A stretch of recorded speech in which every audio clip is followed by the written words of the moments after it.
Welcome to Rick's Corner, brought to you by Old School Labs, the brand I trust and the only one I put my name to. Use my code drasin12 on the link below. Welcome to Rick's Corner. The man, the myth, the legend. Now on with the show.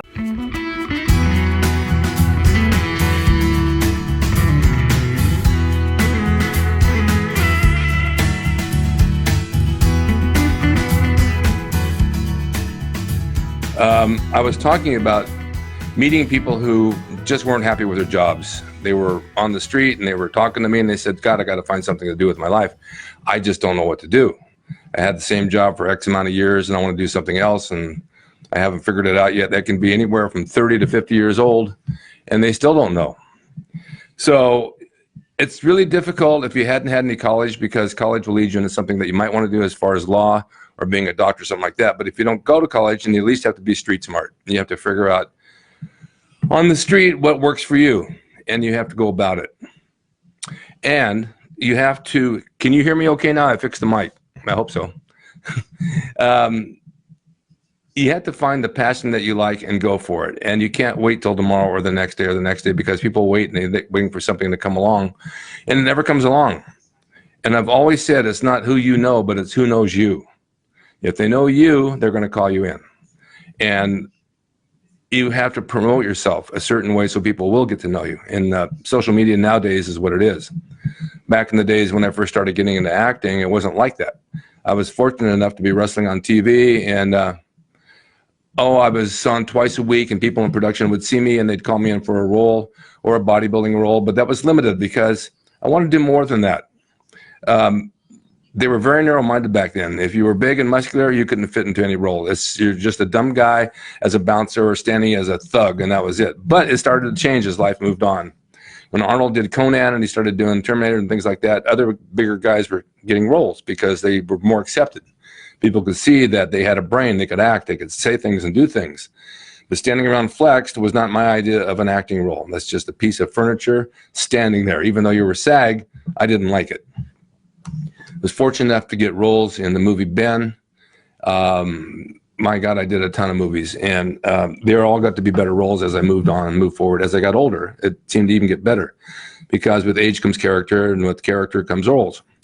But I talked to a lot of people that say they're just waiting for their big break, and they're waiting tables or doing this and doing that. Well, that's fine. You're making a living as you're going, but waiting for your big break may never happen. You have to make it happen. And some people say, well, I don't know how to make it happen. I said, you got to get out there and make something up and promote yourself. What I did that worked for me is I printed t-shirts that said, I stole this shirt from Rick Drasin. I had a cartoon character of me on the shirt.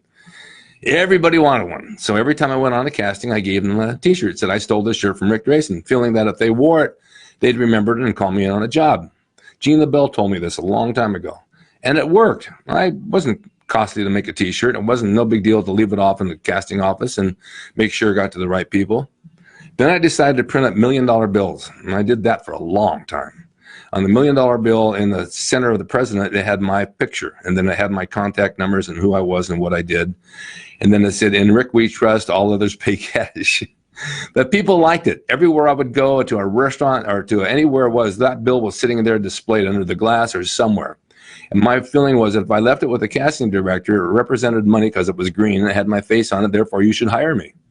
So I did get a lot of work off that. And I'd run into people later on in life, they say, hey, I got your $1 million bill here, look. And they had it on them all these years. Now I got to come up with something else. But that was a good one. So wanting to be an actor is, and I don't want to discourage anybody, it's not like it used to be. We'll get a call, I go on an audition, I do a read, and then they'd have a call back, and out of 100 guys, they'd call back 40 or 20 or whatever, and then you read again, then they call back again to be like a handful of the producers and behind the curtain, and you read, and then they narrow it down to 2, and one of you would get the part. It was no big deal. It was much easier at that time. It was more contact with them, where you face to face. Then as time moved on, submissions changed. They were just send a picture, just send a picture. The agent would just send a picture. They couldn't take a phone call because they didn't have time to talk to everybody if you wanted to pitch somebody. Now, if you want to pitch an actor, you want to call the casting or producer, say, I got this actor for you. He's done that, and he's really good. I think you should bring him in and see if he can read for the role. Well, they don't do that anymore. Now they want you to shoot a video. And I'm set up right here. I can shoot a video any time of the day and submit it if that's what they want me to do. The problem is they get thousands of them. They can't sit and watch every one of them, because some people will do one 20 minutes long, or it's too short, or they don't know what they're doing. I try to make it simple, quick, to the point, and then they can go off that. That's the best way to do it for me, and probably for you too. But it's such a competitive market today in acting, and you know that it's difficult to get a decent job. You might get a day's work here and 2 days over there, and then you're stuck for 6 months of no work at all. So I got to a point where I felt like, I'm not talking about cheat food right now, Ryan. I got to a point where I said, I don't want to go on auditions anymore. I got to the point where I just didn't want to drive to Santa Monica at 5 o'clock on a Friday on the 405 freeway, just go up and say, hi, I'm Rick Drasin, call me back, you know, whatever. So I decided that I was going to create my own thing. And well, you guys know I did that. I did this with the YouTube channel back 10 years ago. And I started small, and I built it up to now where it's really big. And I'm in charge of my own production. I can do my own editing. I do my own uploading. I can do my own marketing and social media, and I can push it as hard as I want and advertise anything I want to do on that show to sell to the public and make a living, a good living. So I found a way, but that was after the years I wrestled and everything else I did. So what I'm suggesting is that you find a way, that something that you might have to market, that you're good at, that you want to do, and see if you can proceed to do something like that. Don't give up on it, because it doesn't happen in the first year always, or maybe first few months. It takes a little time. I went with Joe Weider way back, and I put an ad in his magazine for some shirts I was selling. I was in some other bodybuilding magazines. He says, no, come to my magazine. You'll make a fortune there. I said, really? He says, yeah. He says, I'll give you a full page ad. You just model my products. I said, okay. So I probably had about 5 or 10 shirts in there, and license plate frames and baseball caps and all that. And I did all my printing in my garage. I learned how to silkscreen, did my own artwork, and I knocked them out. And then once the ad came out, he says, now look, don't get discouraged if you don't get a whole lot of orders the first month, because it takes 2 or 3 months for people to catch on. They'll see an order or a product, they'll talk about it, they'll think about it, they'll see it again the second time, and the third time they'll buy it. Sure enough, he was right. He knew what he was doing. I ran that for over 10 years and made a lot of money selling those shirts. Came up with new designs all the time, run out of my garage and print something that I liked, put it on there, and it'd sell right away. So I found a way that would work, and magazine ads back then were really good. But today the magazines have failed. They've gone way down because no one's buying magazines. Everything's on the internet. So if you have a product and you put it on the internet, you've got to really do the social media out there to make sure people know what you have, and give them a price, give them a special, run it for so many weeks, and then change it again. And make sure you change it all the time so they get something fresh to see all the time. They don't want to look at it. If you're selling a car, they don't want to see the same car every day for months. That's why car lots change their cars all the time. We have this one, we have this one, we have this one. And then if you have a product that you want to change, even though it's the same, do new and improved. You know, often the product's been new and improved, so you got to buy this one now. The one you have right now, throw it out the door. So, this is how things work, and I think it's a good tip to have if you want to get ahead in life. Then when the acting roles come, you can do what you want to do. You're working for yourself. You can take a day off and go. But if you have a job and it's just an 8 to 5 job for a company and you want to do an acting role, what are you going to do? You can't get off to go 9 times out of 10. You can't even go on the audition, and then if you get the audition, they want you for 3 days. What are you going to do? Quit your job? No, it doesn't work like that. So that's just a little bit of my history that I found out. That's what I wanted to talk about, because it's going to be a new year. There's going to be a lot of new shows coming on, and hopefully your agent will get you out. Now, agents to me are worthless. They don't do they don't do anything.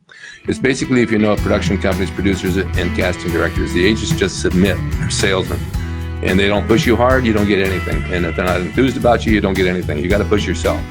Somehow or another, you got to get your foot in that door and keep it open until they say, okay, come back. We want to see you again.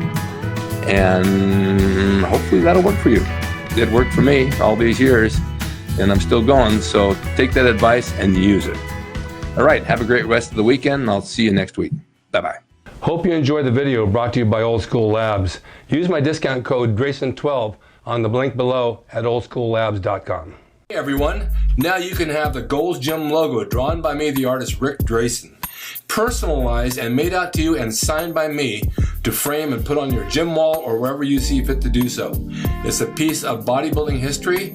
It will never be duplicated again. It's the largest selling icon t-shirt logo in the world, and I'm the guy that drew it, and I will draw it for you. Just go to my website, rickdrasin.com, and order there. You can pay through PayPal, and it'll be sent out right away. And be sure to watch Rick's Corner for all the videos on bodybuilding, nutrition, fitness, pro wrestling, and anything that suits your interest as far as getting physically fit and being the best you can be from the golden era of bodybuilding.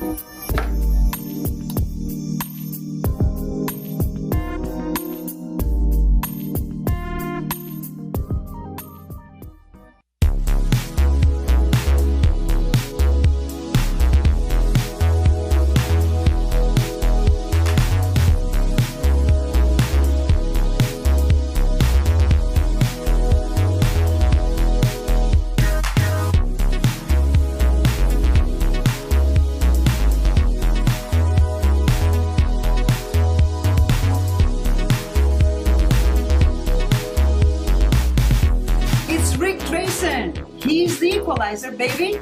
See you next time.